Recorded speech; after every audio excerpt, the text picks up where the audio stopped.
کیا آپ جانتے ہیں کہ عام گھریلو مکھی اوسطاً صرف 21 دن تک زندہ رہتی ہے؟ یعنی ایک مکھی کی اوسط عمر تقریباً 21 دن ہوتی ہے اور مادہ مکھی اپنی زندگی میں لگ بھگ 500 کے قریب انڈے دے سکتی ہے اور وہ یہ انڈے 3 سے 4 دن میں 75 سے 150 انڈے فی یوم دیتی ہے۔ انسانی اور دوسرے کچھ جانوروں کے اپنے غذا کے ذائقہ کے ریسیپٹر ان کی زبان تک ہی محدود ہوتے ہیں، جبکہ عام گھریلو مکھیوں میں یہ ریسیپٹرز اور ذائقہ محسوس کرنے والے بڈز ان کے پورے جسم میں بکھرے ہوئے اور مختلف اعضاء پر نصب ہوتے ہیں، بشمول ان کی ٹانگوں پروں، خوراک چوسنے والے پروبوسس اور انڈے دینے والی بیضوی نالیوں پر بھی موجود ہوتے ہیں۔ اس کا اندازہ آپ ایسے لگائیں کہ یہ اپنے کھانے کا ذائقہ اپنی 6 ٹانگوں سے لیتی ہے، جو انسانی زبان کے مقابلے میں چینی کے ذائقہ کے لیے تقریباً 10 ملین گنا زیادہ حساس ہوتا ہے۔ عام طور پر کیڑوں کے ان کی غذا کو محسوس کرنے والے ٹیسٹ بڈز ان کی ٹانگوں میں ہوتے ہیں، برعکس ان کی زبانوں کے، اس لیے وہ اپنی غذا کی موجودگی کا احساس اپنی ٹانگوں کے ذریعے کرتے ہیں۔ آپ نے اکثر دیکھا ہوگا جب مکھیاں کسی غذا پر بیٹھتی ہیں تو وہ اپنی ٹانگوں کو آپس میں رگڑ رہی ہوتی ہیں۔ وہ اپنی ٹانگوں کو آپس میں کیوں رگڑتی ہیں؟ یہ عمل اس لیے وہ کر رہی ہوتی ہیں کیونکہ مکھیاں اس طرح اپنی ٹانگوں صاف کر رہی ہوتی ہیں تاکہ وہ اپنے ارد گرد کے ماحول اور اپنی غذا کو بہتر طور پر محسوس کر سکیں۔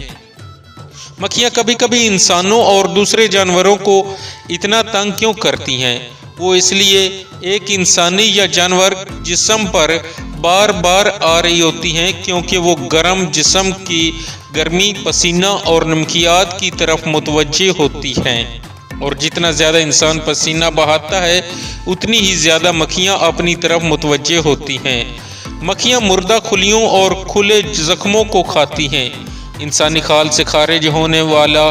تیل مکھیوں کے لیے ایک اہم خوراک ہے۔ تیل والے بال ان مکھیوں کے لیے ایک کشش ہوتی ہے۔ مکھی اپنے نلی نما منہ سے کھانا کھانے سے پہلے کھانے کو مائع حالت میں تبدیل کرتی ہے اور اس کام کے لیے وہ اپنا تھوک کھانے پر پھینکتی ہے اور پھر کھانا کھاتی ہے۔ اگر مکھی نے اپنا تھوک کھانے پر پھینکا ہے تو اس سے آپ کا کھانا آلودہ ہو جائے گا اور آپ نہیں جانتے کہ یہ آلودگی کتنی زہریلی ہے،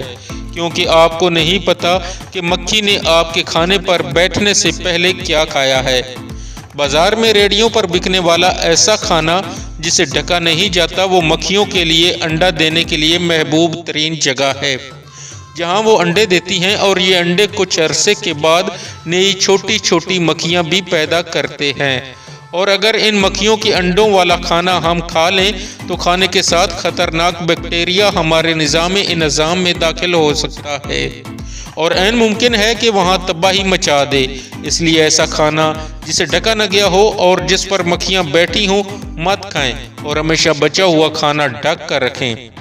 تاکہ مکھیاں اس کھانے سے دور رہ سکیں۔ مکھی کی پھیلائی ہوئی بیماریوں میں عام طور پر پیچش، ڈائریا، ہیضہ اور جذام جیسی بیماریاں شامل ہیں، اور مکھی صرف انسانوں کو ان بیماریوں سے پریشان نہیں کرتی بلکہ مکھی کی وجہ سے کئی جانور بھی ان بیماریوں میں مبتلا ہو جاتے ہیں، خاص طور پر مرغیاں وغیرہ۔